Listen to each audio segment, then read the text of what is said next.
You are listening to the Bonfires and Castles podcast with Tiffany Apan, the place where fantasy, history, and other worlds collide to take you on a magical journey.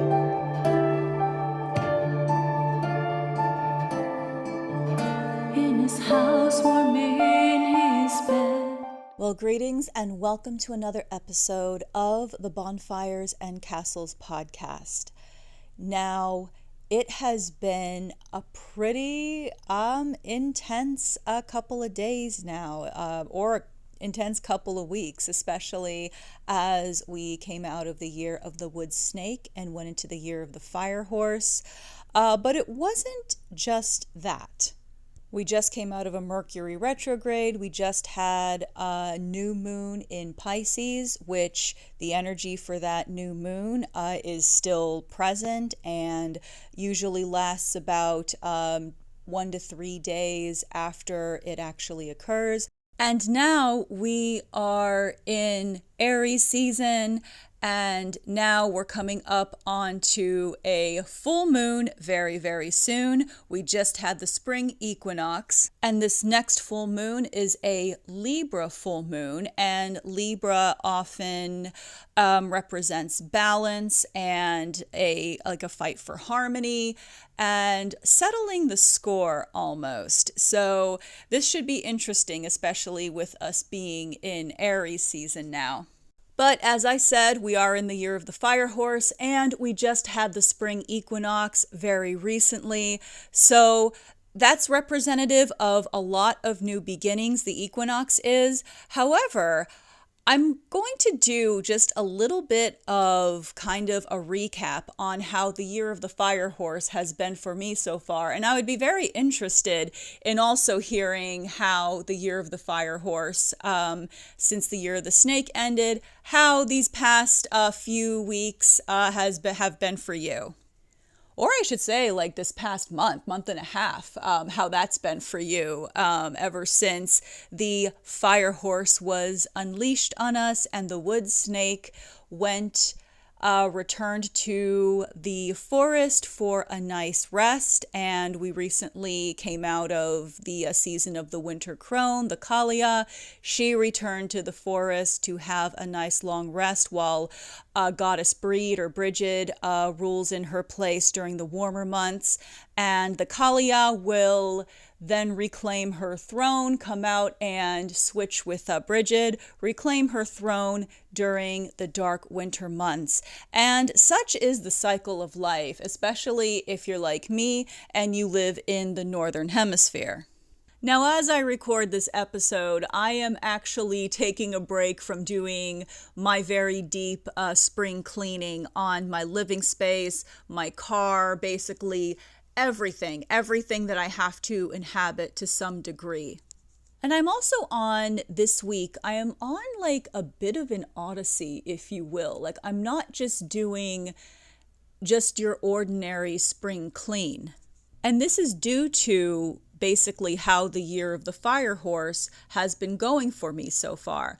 Now, as I mentioned in both my podcasts, both this one and my After Hours podcast, especially in my episodes with my friend Susanna Sprague, we talked about the year of the wood snake and how it was a year of really going deep and going within and almost gutting yourself to the point to where you really just go deep into your own underworld, go deep into your shadows, and really just make that discovery, really shed that old skin so that when the Firehorse is unleashed, you can actually much more freely go for the ride, go for where the Firehorse is taking you, go further toward the destiny that you want to have.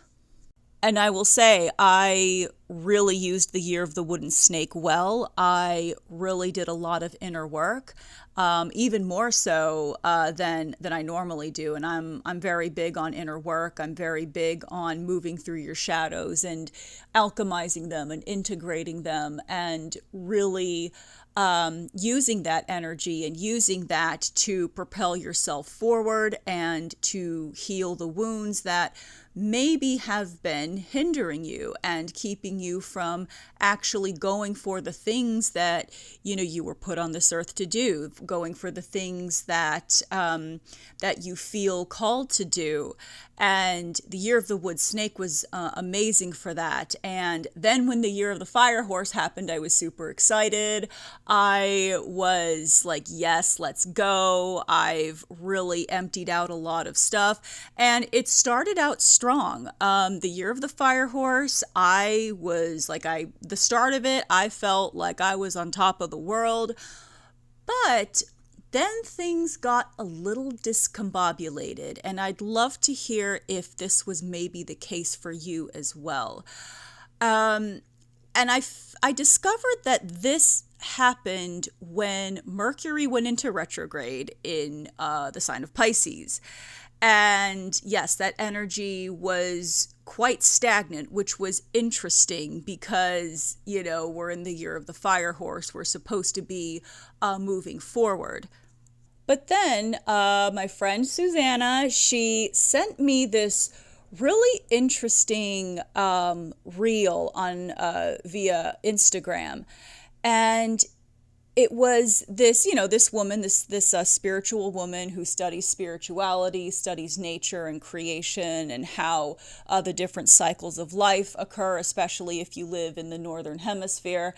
By the way, I'd love to hear how people in the southern hemisphere, because you don't have how you guys are doing, because you don't have your seasons, your 4 seasons don't work the same as ours in the northern hemisphere does. So I've always been curious about how different the seasons during the summer, not the summer, the the southern hemispheres, like how they handle their seasons and the energies and everything versus how we do in the northern hemisphere. So yes, I'm definitely interested in hearing about that.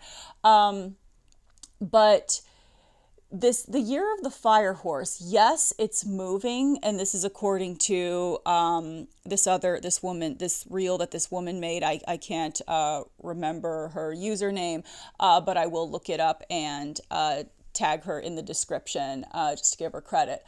But she pointed out that there's a lot of Virgo energy happening during this Year of the Firehorse, which means you also, yes, you need to be moving forward, but you also need to be grounded. And that requires a lot of very careful planning and very calculated moves instead of just willy-nilly running forward and just kind of going with whatever.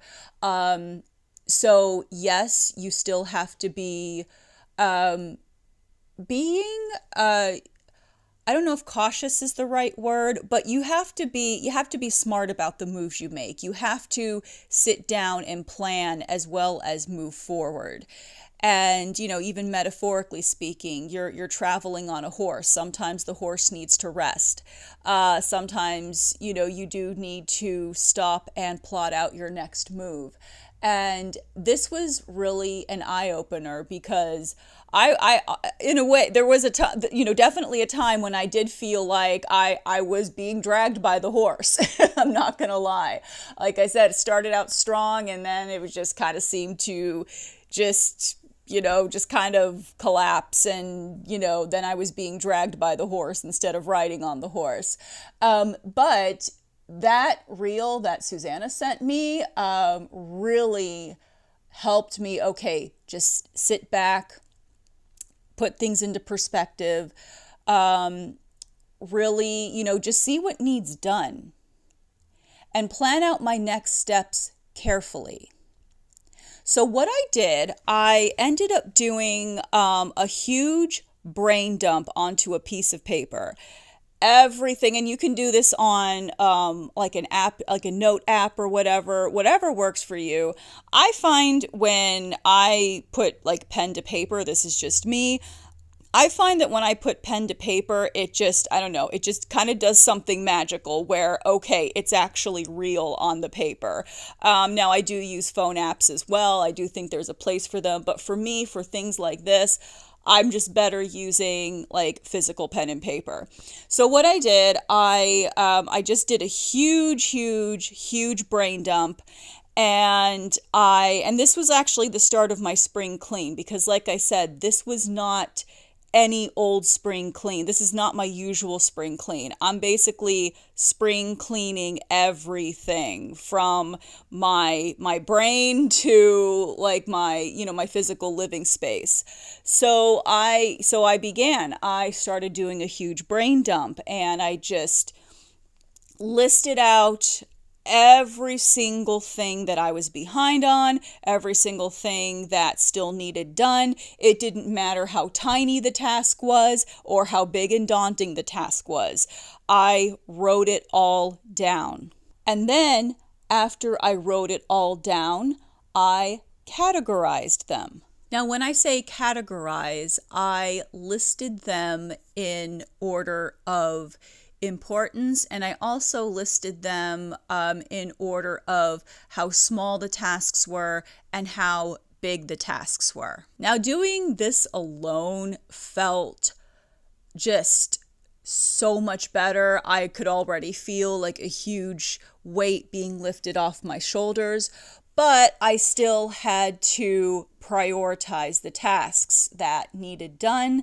And what I did was then I utilized what is called the Eisenhower matrix. Now, it is said that the Eisenhower matrix was invented and utilized by Dwight Eisenhower during his presidency, and it is actually how he organized all of his presidential tasks, things that needed to be done. It's actually how he got things done during his presidency. And I personally, I'm utilizing this right now in my own tasks, and let me tell you, it's been a huge game changer. Because it's one thing to make that list and see, okay, this is what needs done. But I don't know about you, but sometimes I found that when I do that, what I'll do is, I'll cheat a little bit. I'll like take the tiniest tasks that need done first, and I'll do those. And yeah, you're still getting things done. Yes, you're still being productive. But are you being real with yourself? Are you actually doing the things that really need to be done, like right now, the things that will actually take that burden off your shoulders? Or are you just slapping a Band-Aid on the situation and calling it a day? Now, the way the Eisenhower matrix works and how it was such a game changer for me is that it really makes you look at what really needs done, what can actually wait, and what you might even be able to delete off of your list altogether. Now I do urge you to Google Eisenhower matrix, in your search engine to see exactly how it's set up and what it looks like. But in a nutshell, it's divided up into 4 different categories. So the first category is urgent and important. Then there's the second category, which is important but not urgent. Then category number 3, not important but urgent. And then finally, the 4th category, not important, not urgent. Now, I think the first one is pretty self-explanatory, urgent and important.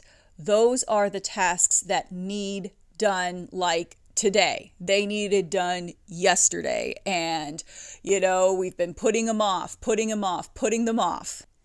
And oftentimes, and this is at least what I found, the urgent, important tasks usually, unfortunately, end up being the most daunting tasks that we have just been dreading doing.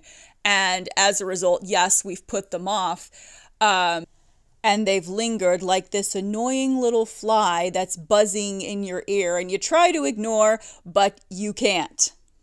And it's going to keep annoying you until you do something about it. Now, yes, this can be absolutely daunting. There were actually two particular tasks in my important and urgent category that really I was dreading doing, and I was purposefully avoiding it. But what the Eisenhower Matrix allowed me to do was take an honest look at it, and it kind of forced me to face it. And you don't, and here's the thing, you don't have to do the entire daunting task at once. In fact, what I had to do with these particular tasks was divide them up into little bite-sized tasks.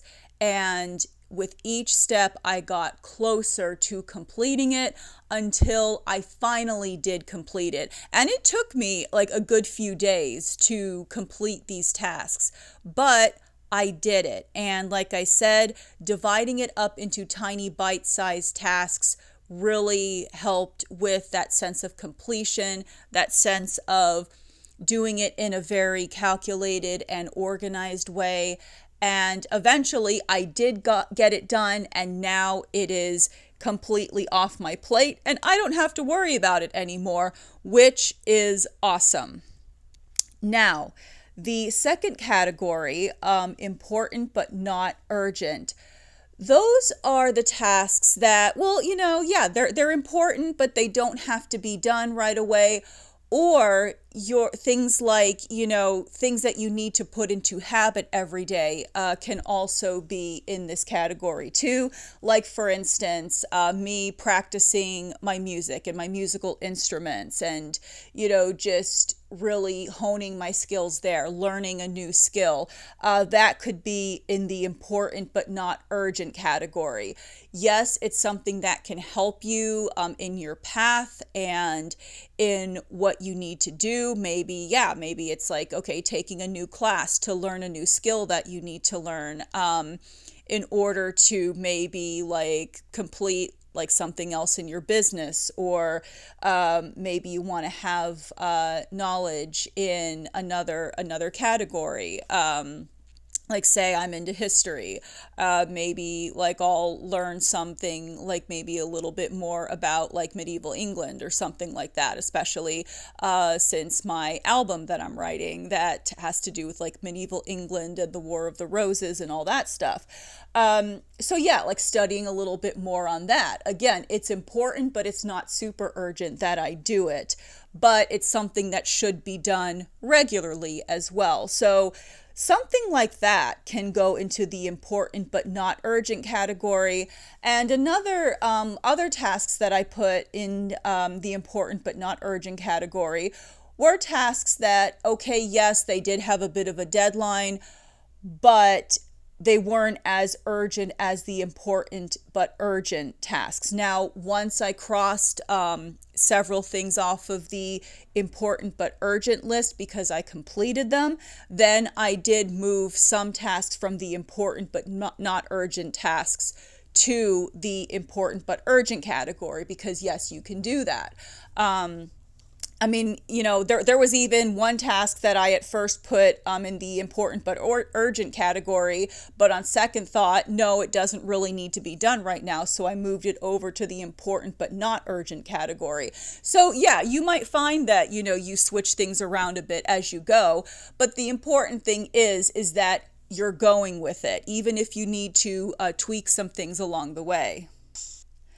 Now, the third one can be a little confusing, the urgent but not important, which kind of seems like a contradictory. And I admit I'm still kind of figuring this one out, but it's those tasks that, like for me, I put like the tasks in the category that would fall behind the other two. Like, I don't need to get them done right now, but it's still, it can still be urgent. And I know I've heard some people put things like, okay, answering emails, depending on what that email is, obviously.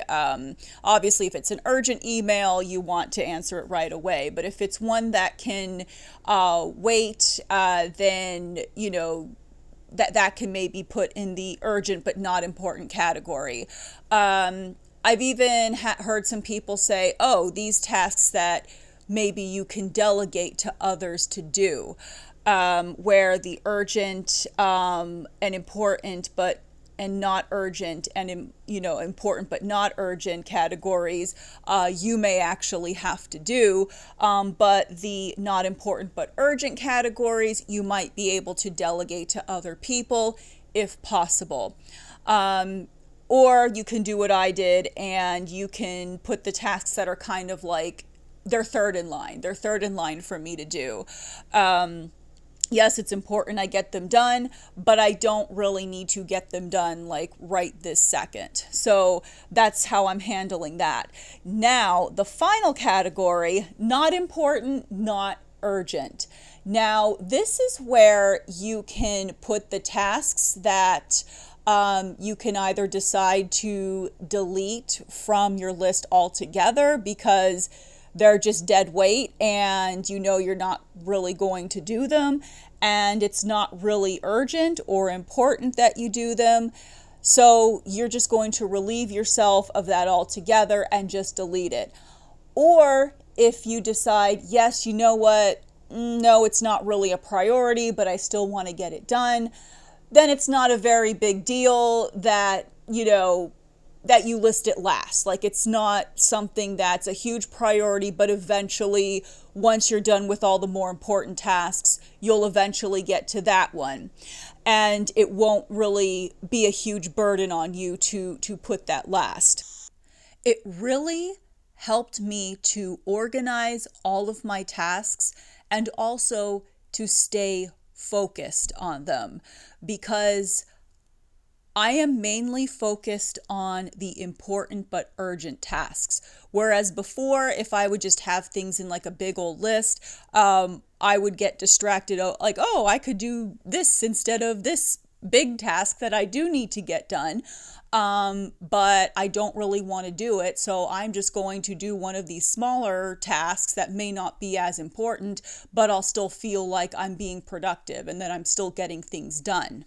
When really what I was doing was creating a little bit of a hamster wheel for me, because those more daunting tasks that I absolutely was avoiding doing, but they were urgent and important, but at the same time, and I knew that they were urgent and important that I needed to do them, but there's just something about, like I said, like when you're just trying to get through your tasks, you feel overwhelmed, and sometimes you will, dare I say, get a little lazy and just choose the path of least resistance, which is like the smallest task.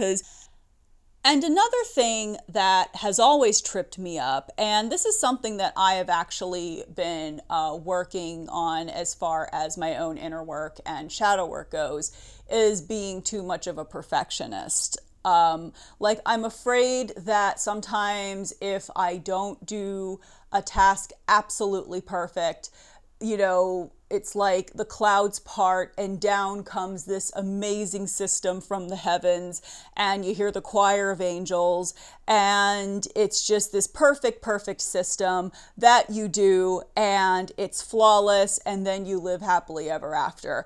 No, 9 times out of 10, it does not work that way. And one saying I try to remember when I am doing tasks, especially when I was doing those 2 tasks that had been on my list for quite some time. They were in the important and urgent category, and they needed done. And one thing that I do try to remember in times like that is the saying, done is better than perfect. Because and it's true. It's so true. And I'm sure a lot of us out there, we tend to be perfectionists for one reason or another. And in some cases, that's actually a good thing. However, in other cases, that could actually be a hindrance. And for me, in many places of my life, it was a hindrance. And the system that I have learned is, like I said, done is better than perfect. And if it's a task that is especially intimidating, I just divide it up into little bite-sized tasks, and I just, even if it takes me a little bit longer, I just do each little bite-sized tasks until the whole thing is completed. And I can't tell you once again, that has been also a game changer for me.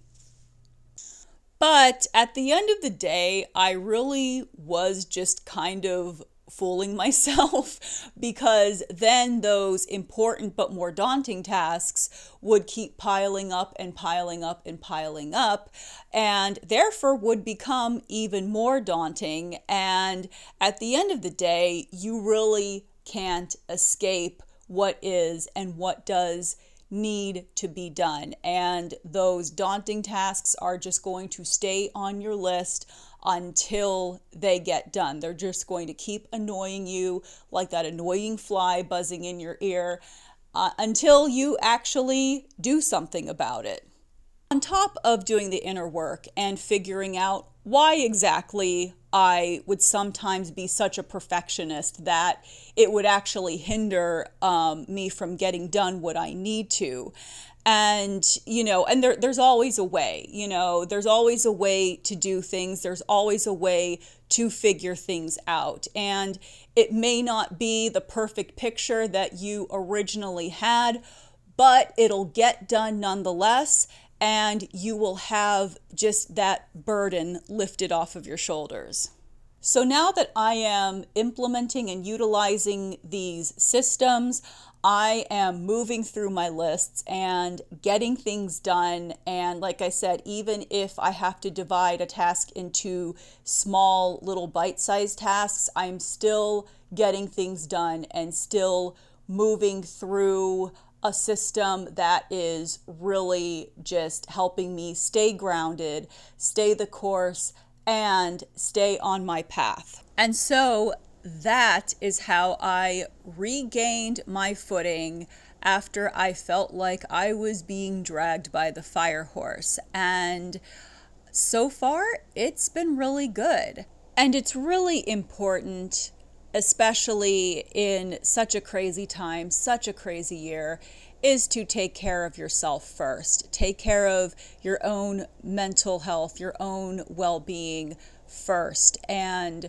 really, and as cliche as it sounds, fill your own cup first, because you can't pour from an empty cup. You can't effectively be who you want to be for the people in your life if you're running on empty, if you're just running on fumes. So even if that means you have to take a day to do absolutely nothing, or you need to utilize something like the Eisenhower matrix, or to divide that very large daunting task into small bite-sized tasks, whatever you need to do to help you stay grounded and help you stay the course and help you keep moving forward to whatever it is you want to move forward to. Absolutely do what it is that you need to do. And don't be afraid to sit with yourself and really dig deep and maybe see where some of these hindrances are coming from. Now, I do hope in the future to do more on-camera podcast episodes like I did with the Life Sorby interview, the Tempest interview, and also what I typically do with my After Hours podcast. I do want to do more of that with this Bonfires and Castles podcast too, because, I like talking to you from camera and doing both like a video and an audio version. But like I said, I'm in the middle of spring cleaning. Things are kind of a mess. I look kind of a mess right now. So, but in the future, I do want to do more of just like an on-camera version of a podcast episode plus the audio version. And because I do enjoy doing that with the After Hours podcast, and I hope to do more interviews with this one. And like I said, just kind of like what I've been doing with the After Hours podcast, more interviews and more on-camera stuff. But I also enjoy getting just kind of getting on here and, just talking about what I've been learning and maybe hopefully giving you some good insight as well.